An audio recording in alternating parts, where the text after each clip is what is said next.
දැන් මං මේ අද පෙන්වන්න යන පුට් එකට නම් ගොඩයි. ඉන්ලේයර් රෝලර් පුට් කියනවා, ඉන්සර්ට් රෝප් පුට් කියනවා, ග්‍රූ රෝප් ලේයරින් පුට් කියනවා, පයිපින් කෝඩින් පුට් කියනවා.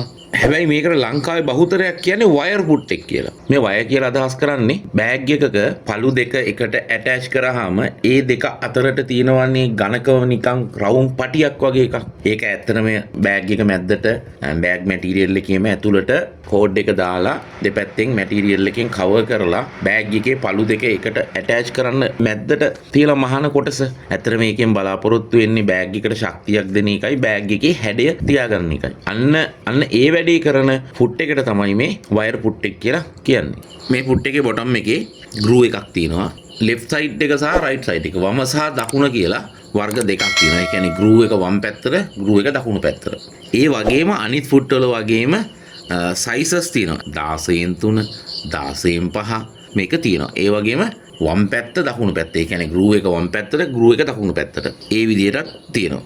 ඊට අමතරව ලෙදර් සහ රෙක්සින් වලට භාවිතා කරන්න විශේෂයෙන් හදපු ටෙෆ්ලෝන් පුට් එක තියෙනවා. ප්ලාස්ටික් පුට් එක.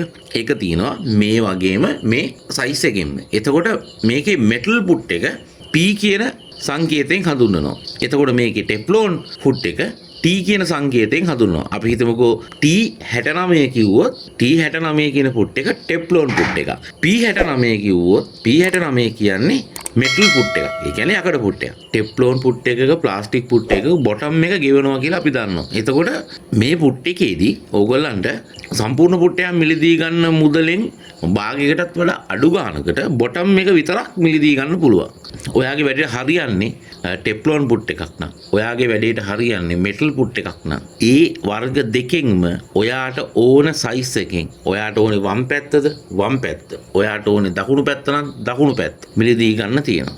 කතා කරන්න NP ලංකා නෙවිල් තමයි මට මේ පුට් සාම්පල් ටික දුන්නේ ඕගලන්ට පෙන්වන්න කියලා. පහසු මිලට ඕගලන්ට මිලදී ගන්න පුළුවන්.